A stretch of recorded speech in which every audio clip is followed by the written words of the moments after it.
L'odeur étouffante de la peinture à l'huile flotte dans l'air, mêlée à une effluve de café bon marché. Les néons de l'atelier d'art clignotent impitoyablement, éclairant les visages d'un groupe d'étudiants qui ont l'air de ne pas avoir dormi depuis des jours. Et au milieu de tout ça, moi, paniqué, parce qu'on m'a attribué un projet artistique, un projet sur l'histoire gay, et ce, avec lui, Liam. Liam, avec ses yeux d'un vert profond qui pétillent toujours d'une lueur un peu moqueuse. Liam, dont le sourire possède une capacité étrange à vous déstabiliser complètement. Liam, dont je rêve secrètement depuis le début du semestre et dont je sais pertinemment qu'il ne ressentira jamais rien pour moi.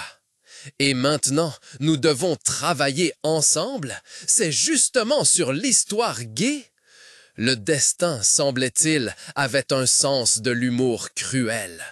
La tâche était claire. Nous devions créer une installation qui mettrait en lumière un moment important ou une personnalité influente de l'histoire queer.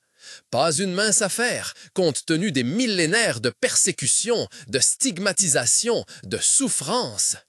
Et pourtant, aussi, des moments de rébellion, de triomphe, de joie de vivre indomptable.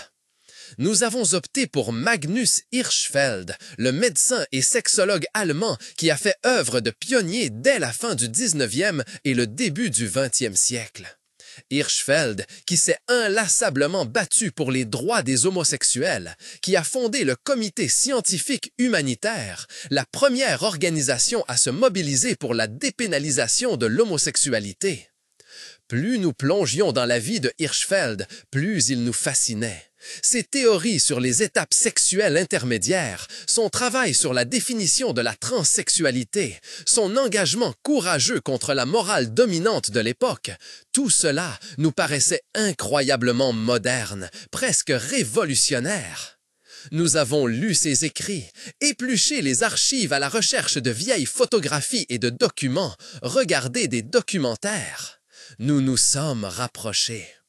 Pas de la manière romantique que j'espérais secrètement, mais d'une manière qui était autant aussi précieuse.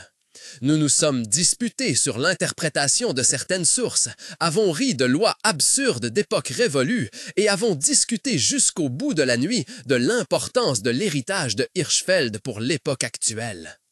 Lentement, notre installation a pris forme, un collage de vieilles photos, d'extraits de textes et d'objets symboliques qui reflétaient la vie et l'œuvre de Hirschfeld.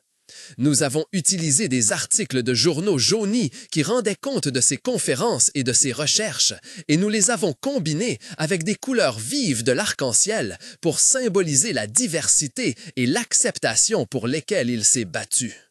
Le travail était épuisant, frustrant, mais aussi incroyablement gratifiant. Nous avons non seulement appris des choses sur Magnus Hirschfeld et l'histoire gay, mais aussi sur nous-mêmes.